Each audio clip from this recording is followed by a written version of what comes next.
आप सभी लोगों को मेरा नमस्कार। सरकारी सेवा योजना चैनल पर आपका अभिनंदन है। आज हम आपसे संवाद करने जा रहे हैं विभिन्न जिलों में अटल आवासीय विद्यालयों में भर्ती निकली हुई है। जैसा कि हम जानते हैं कि तमाम आउटसोर्सिंग की भर्तियां जो विभिन्न विभागों से निकलती हैं उसमें वेतन बड़ा कम रहता है। वेतन कम होने की वजह से बहुत से युवा अट्रैक्ट नहीं होते, वो आवेदन ही नहीं करते। लेकिन अटल आवासीय विद्यालय में और विभागों की अपेक्षा वेतन बहुत अच्छा मिलता है। तो आइए हम देखते हैं कि कौन कौन से जिलों में ये भर्ती निकली है और कौन कौन से पद हैं। तो ये अटल आवासीय विद्यालय है। इसमें जो भर्ती निकली है वो मुजफ्फरनगर से निकली है, सोनभद्र से निकली है, गोरखपुर से निकली है, बरेली से निकली है, प्रयागराज से निकली है, लखनऊ से निकली है, अलीगढ़ से और मुजफ्फरनगर और मेरठ। इसके अलावा भी कुछ जिलों से निकली है, लेकिन एक ही बार सारा बताना संभव नहीं है, इसलिए जो मुख्य मुख्य जनपद थे उनका विवरण दे दिया गया है। अब आइए देखते हैं कि पद नाम क्या है। पहला पद जो है वो असिस्टेंट अकाउंटेंट का है। इसमें योग्यता होनी चाहिए स्नातक बीकॉम और बीकॉम के साथ CCC होना चाहिए।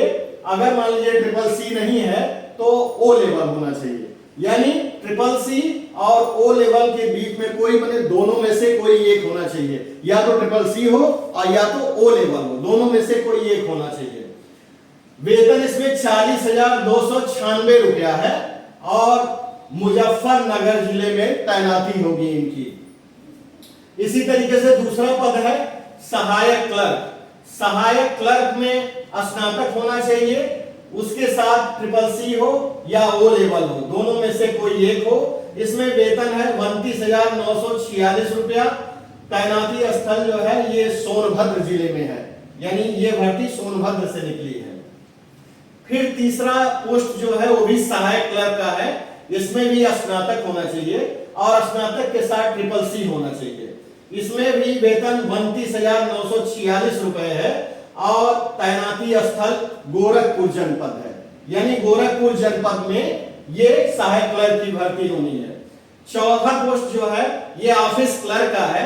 इसमें भी स्नातक के साथ CCC होना चाहिए और इसमें जो वेतन है वो 40,296 रुपया है।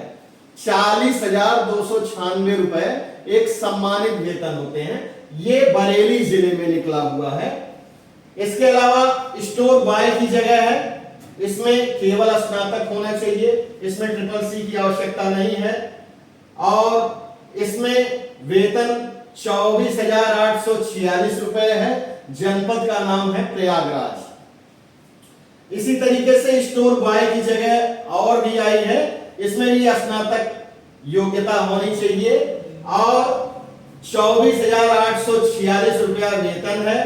तैनाती स्थल लखनऊ है। इसी तरीके से फिर लैब असिस्टेंट की जगह आई है।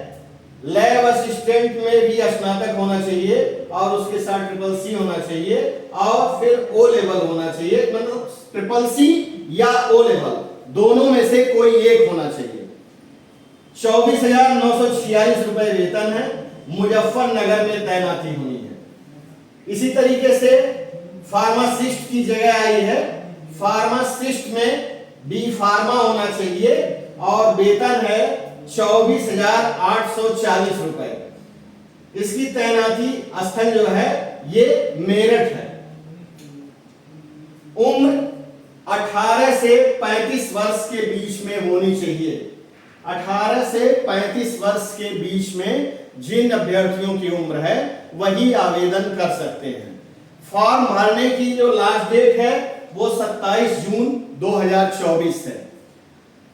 भर्ती प्रक्रिया वही रहेगी जैसा कि सारे आउटसोर्सिंग भर्तियों में होती है।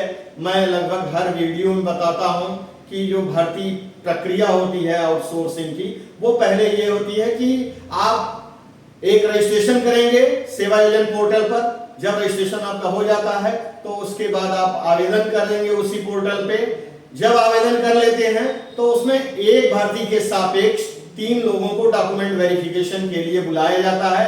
अब जैसे मान लीजिए किसी पद के लिए 20 लोगों ने आवेदन किया, तो आवेदन करना महत्वपूर्ण नहीं है, 20 करें, 100 करें, 150 करें, 200 करें, जितना भी करें, जितना पद है उसके सापेक्ष 3 लोगों को बुलाया जाएगा।